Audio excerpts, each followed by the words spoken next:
and Clinical Director at Genome Fertility Centre in India. He's going to speak about obstetric outcomes in pregnancies following ICSI, depend on the source of sperm and the severity of male factor infertility. Thank you.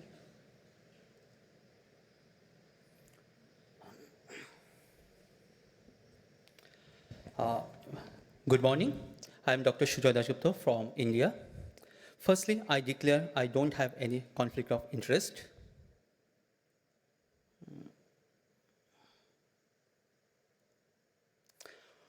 We know that ICSI was invented to treat male factor infertility, but subsequently it was extended to use for other purposes. But there is concern that ICSI may increase the risk of birth defect, particularly genitourinary defect, especially when it is used in the context of male infertility.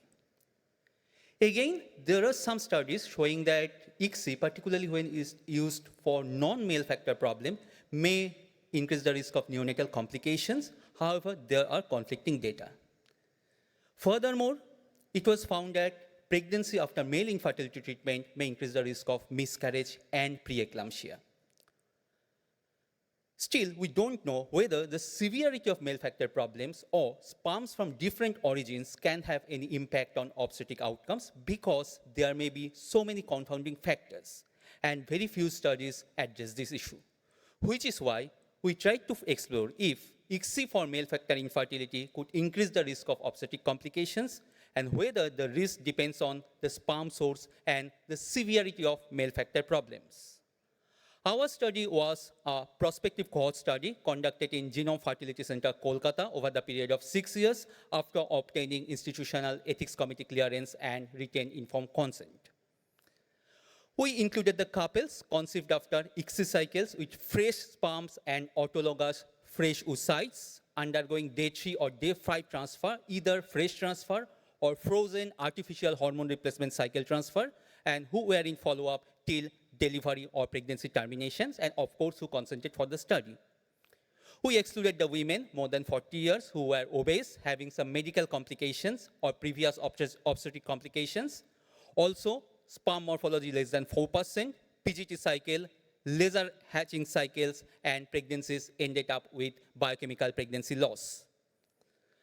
So, after conventional ovarian stimulation, egg collection, and sperm collection, ICSI was done, followed by embryo grading, then embryo transfer was done. Then we followed up these women till the end of pregnancy. So, we applied 2 logistic models and FERT adjustment as and when required. We calculated type 3 test p-value to check significance of effect, and also odds ratio, confidence interval, and p-value to compare with reference group. We categorized the couples in 5 categories. Number 1, donor sperm. Number 2 means group 2, testicular sperms, which were subclassified into non-obstructive, obstructive azoospermia, and ejaculatory dysfunction. Type 3, group 3, severe oligoasthenospermia. Group 4, mild oligoasthenospermia, and group 5, normozoospermia. And the cutoff was based on total motile sperm count. So we targeted 12 obstetric outcomes based on well-defined criteria according to the literature. So we applied first model where we regarded the groups 1 to 4 as independent variables and group 5, that is normal sperm count, as the reference value. If the type 3 p-value of this logistic model, first logistic model, came as significant, we applied second logistic model to adjust for various confounders. Odds ratio more than 1 mean poorer outcome for most of the outcomes in group 1 to 4 compared to group 5.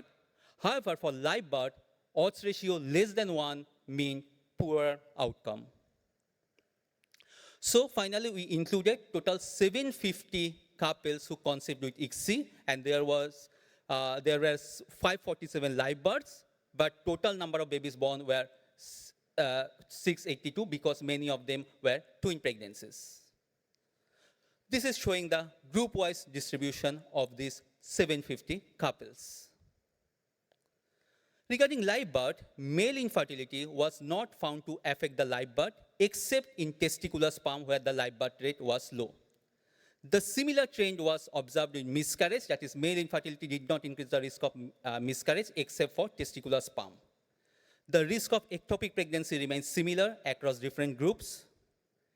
Preeclampsia, we found that male infertility was a risk factor for preeclampsia, so we applied second logistic model. We also found that even after adjusting for confounders, male infertility remained a significant risk for preeclampsia after ICSI pregnancy. Particularly, the risk was higher in women conceived with donor sperms or whose partner had severe oligoastenospermia. Gestational diabetes risk remains same. Placenta previa, overall the risk remains same, although the prevalence was higher in couples with mild oligoastenospermia. The similar thing was observed with antepartum hemorrhage. Spontaneous preterm birth was higher in ICSI for male infertility, which is why we applied second logistic model. And even after adjusting for confounder, spontaneous preterm birth remained significantly higher in couples with male infertility, particularly those who conceived with testicular sperms and severe oligoastenospermia ejaculate.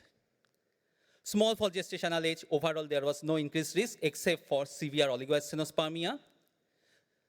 For large for gestational age, there was no increased risk with male infertility except donor sperm increased the risk. The risk of intrauterine fetal death remains similar across all the groups. The same things were observed for congenital anomalies. This is showing the description of congenital anomalies. We encountered total 43 cases of congenital anomalies, among which genitourinary defects were the most preponderant type, followed by cardiac and nervous system defects. When we perform subgroup analysis for group 2, that is couples who conceived with testicular sperms, we found that live birth and spontaneous preterm delivery both were worse with non-obstructive azoospermia compared to obstructive azoospermia and ejaculatory dysfunction.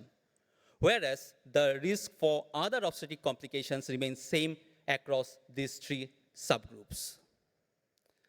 Therefore, in a nutshell, ICSI for male infertility increases the risk of preeclampsia and spontaneous preterm birth. Testicular sperms are associated with worse outcomes regarding live birth and miscarriage, and live birth rate and spontaneous preterm delivery rates were worse with non-obstructive azoospermia compared to obstructive cases and ejaculatory dysfunction. Now, it is well known that sperm exposure can provide immunity against preeclampsia. There are lots of direct and indirect evidences. In accordance with this, we found that donor sperms and severe oligoastenospermia increase the risk of preeclampsia.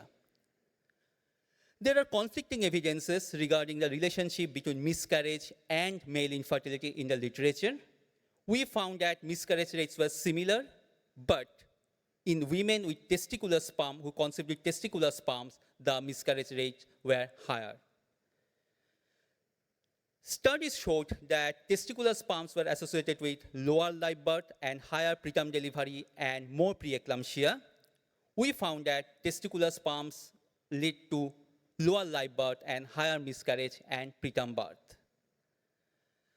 Studies showed conflicting results regarding live birth between non-obstructive and obstructive azoospermia, although some studies showed that preterm birth may be slightly higher in obstructive azoospermia. We found that both live birth and preterm birth were worse in case of non-obstructive azoospermia.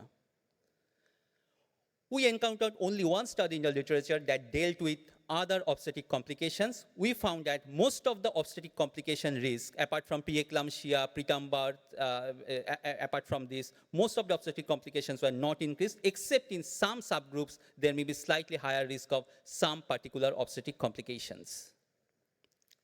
Therefore, we can say that ICSI for male infertility is a risk factor for preeclampsia and preterm delivery. And the risk depends on the severity. That is, severe oligoastenospermia increases the risk of preeclampsia and preterm delivery. Donor sperm carries the risk of preeclampsia. Testicular sperm increases the risk of preterm delivery, particularly in cases of non-obstructive azoospermia. However, we must acknowledge that this study was a single-center study, so it may be difficult to extrapolate in other ethnicities, and we could not perform physical and intellectual development of the children. So we can say that pregnancies resulting from ICSI because of male factor infertility are at higher risk of obstetric complications, particularly preeclampsia and preterm delivery. The risk depends on severity, particularly in azoospermia and severe oligoasthenospermia.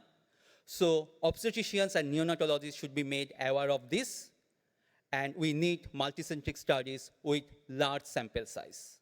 Finally, we acknowledge contribution of the people who helped in conducting the studies and also in preparing the presentation. We are thankful all the staffs of our clinic, and we are grateful to all the couples who consented to participate in the study. Thank you, ESHRE, for giving me this opportunity. Thank you very much for your patient hearing.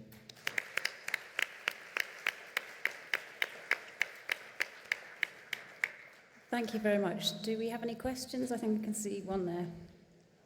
Hi, my name is Natalie from Copenhagen. Thank you for looking into this. It's very interesting when the kids are followed all the way through.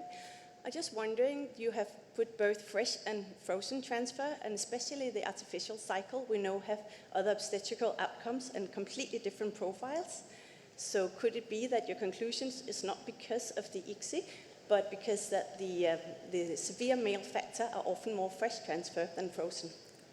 Yeah, I think it's a very interesting question, but we actually adjusted for all these confounders because we included only the fresh cycle, and in frozen cycle we included only the hormone replacement cycles because we excluded natural cycle transfer and modified natural cycle transfer. But we adjusted for these confounding factors, fresh versus frozen transfer. And even after adjustment, we found that the risk remained higher in certain groups. Question over here, sir. Thanks. Gulfarm from Australia. Very interesting data. Thank you. And good to see that at least we can say that, yes, sperm does matter in IVF, because mostly when you talk about embryology and IVF, it's all about egg and less about sperm. My question is around a relationship any relation of sperm abnormalities with anomalies, gestational anomalies or preeclampsia, which you just mentioned here. Did you look into that, whether it was because of sperm morphology, motility, or count, or any particular parameter which has more relation to those anomalies, or was it just a global? Actually, we excluded the male partners having poor morphology, less than 4%, we excluded it. So we did not subcategorize the men into depending on the count and motility. So we took overall the oligoasthenospermia, means it was based on this total motile sperm count. If the total motile sperm count was less than, it was subcategorized into different categories. One last question, yes? It's a prospective study over 6 years, assuming nothing has changed. I see a lot of excluded cycles, and I fear that there could be scope for selection here. But how did you end up classifying donor sperm as male infertility? So actually, we tried to see whether the donor sperm increases the risk, because there are some articles showing that donor sperm increases the risk of preeclampsia, because the theory is that if there is change in sperm exposure, if there is change in paternity, it increases the risk of preeclampsia. So we separately considered this donor sperm as one of the groups. Of course, it's not the couples with, means they are not having, means it's not the autologous sperms, but donor sperms were used only for the couples who refused to use cell sperm and who were having either azoospermia or severe oligoasthenospermia. Thank you very much. Thank you.